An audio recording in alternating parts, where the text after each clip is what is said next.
বজায় রেখে আমরা একটা সুন্দর, আমরা একটা সমৃদ্ধ বড়সালগর, সমৃদ্ধ দেবিদ্বার এবং দিন শেষে সমৃদ্ধ একটা বাংলাদেশ যেন আমরা গড়ে তুলতে পারি। এবং সেটাতে যেন আমরা কখনোই আমাদেরকে সতর্ক থাকতে হবে। আমাদের মধ্যে ষড়যন্ত্র, বিভাজনের ষড়যন্ত্র লাগানোর জন্য কিন্তু এখনো পর্যন্ত অপশক্তি তৎপর আছে। আমরা যেন সেসব ফাঁদে কখনো পা না দিই। আমরা যেন আমাদের মধ্যে বিভাজিত করার চেষ্টা করবে, হিন্দু মুসলমানের মধ্যে সংঘর্ষ লাগানোর চেষ্টা করবে।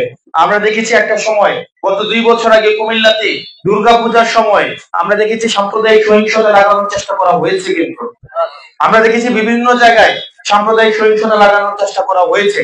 এবছর কোনো কিছু হয়েছে? এবছর হয়েছে? এই জানেন গত বছর কত ভাইবিলি দেখাইছে না?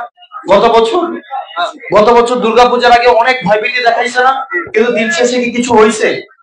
আপনারা দেখেন তো 5ই অগস্টের পরে মন্দিরগুলো পাহারা দেওয়ার জন্য আমাদের মুসলমান ভাইয়েরা হচ্ছে পাহারা দেয় নাই, দিছে না? এটাই হচ্ছে আমাদের সাম্প্রদায়িক সম্প্রীতি।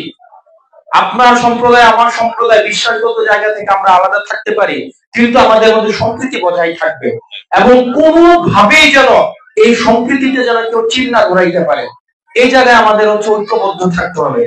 আপনারা সবাই ভালো থাকবেন, সুস্থ থাকবেন। আপনাদের এই চিত্রতাই হচ্ছে সৌন্দর্য এবং সৌহার্দ্যপূর্ণ সম্পর্ক, সেটাই হচ্ছে আমাদের শক্তি।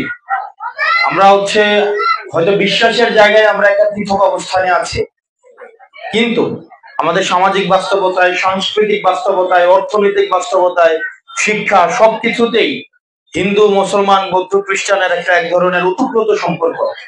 আমরা যদি একটা বাজারে যাই, বড়সালগর বাজারেও যদি যাই, দেখা যায় ক্রেতা যদি মুসলমান হয় বিক্রেতা হচ্ছে হিন্দু, আবার বিক্রেতা মুসলমান, ক্রেতা হচ্ছে হিন্দু। স্কুলে যে শিক্ষক পড়ান উনি অনেকে আছেন হিন্দু, আবার ছাত্ররা হচ্ছে বেশিরভাগ ক্ষেত্রে মুসলমান। আমরা একই বাজারের আমরা যে রাস্তা দিয়ে হাঁটি, এখানে হচ্ছে সবকিছুতে হচ্ছে আমাদের সাংস্কৃতিক ভাবে আমাদের একটা ওতপ্রোত ভাবে একটা ভালো সম্পর্ক আছে। এবং এটা কিন্তু এখন এটা দীর্ঘদিন ধরে ঐতিহাসিক ভাবে, ইতিহাসের আবহমান কাল থেকেই আমরা ওতপ্রোত ভাবে জড়িত। ব্যবসায়িক ক্ষেত্রে আমাদের একটা ভালো সম্পর্ক আছে, সাংস্কৃতিক ক্ষেত্রে আমাদের একটা ভালো যোগাযোগ আছে।